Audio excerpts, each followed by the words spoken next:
Ito, pasuggest nga po dito sa aking halamang ito. Ay, sorry. Allah. Iya. Pasuggest nga po dito. Ito nga yung aking inilagay na dito sa hindi nauulanan. At kung baga nabubulok ang kanyang mga dahon, nalimutan ko ng pangalan nito. Yan, dalawa po yan. Bayan yung isa Yan. Yan, at ako ay naka ano ng dahon, naka payong, naka umbrella. Ayun yung aking net na pinagawa. Yung net ko naman ay nagpapasalamat ako at dagdag baga siya sa kuwan. Hindi na uulanan, gawa ng hindi na uulanan, hindi na nagsusukal. Gawa ng dahon, doon tumatama sa net. Yan yung mga halaman ko. Hindi ko na naaatindi dahil nga ako busy lagi sa trabaho. Ayun wala naman na bago at gusto ko pang mas lalong i-develop mga halaman na yan Ayan. Tanggalin ko nga itong aking kuwan, itong aking dahon. Yan. Naulan na. Ayan yung aking halamanan. Makikita ninyo bulaklak na. Bakit tigito ng kulay? Yun! Ayan. Ayan yung halaman. Hindi gumanda yung kulay. Naglalakihan na Ayan. Nakakatuwa dahil yung bagang lahat ng pinaghirapan mo kahit pa paano. Hindi man ako magaling na maghalaman. Ayan, crotons. Hindi ko lang kung anong variety ito. Hindi man ako expert.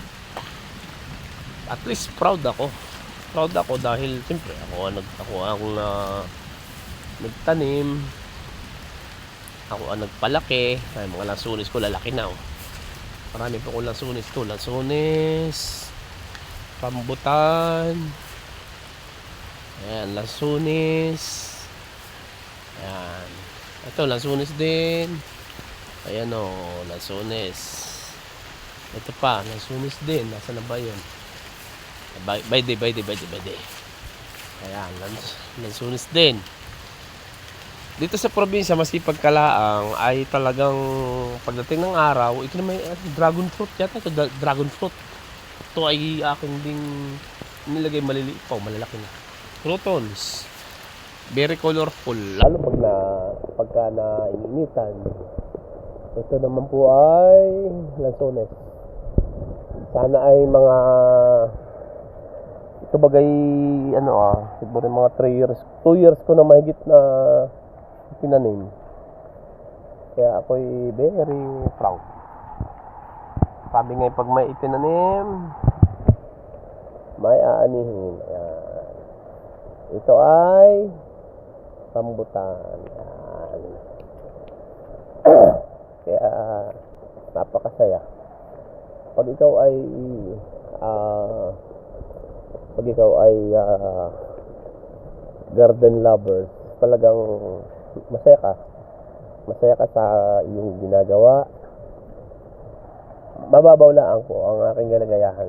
Makakita ko ng halaman na aking pinaghirapan, aking tinanim. Hindi napakasaya. Ayun, nababasa na yung cellphone ko. Papasok na po ako sa aming bahay. Maraming po salamat sa lahat ng aking followers. Maraming po salamat sa pagsuporta. God bless po. Ingat po lagi tayo. At huwag nating kalimutan na manalangin sa Panginoon. Dahil siya nakakaalam ng buhay natin kung hanggang saan tayo at kung paano natin patakboy ng buhay natin. Shoutout sa aking kapatid, pinakamamahal na kapatid dyan sa Poland, kay Marisol. I love you, Nini. Pagaling ka, mahal na mahal ka namin. Wala na tayong nanay, wala na tayong tatay. Tayo na lang magtutulungan. Wala man akong pinansyal na ipadala sa iyo. Someday, hintayin mo. Ang kuya ay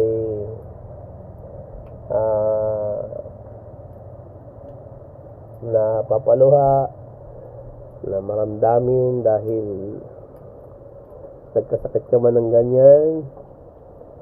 Siguro ang Panginoon ay may plano. At ang Panginoon ay sana ihaplusin niya ang iyong karamdaman para gumaling ka agad.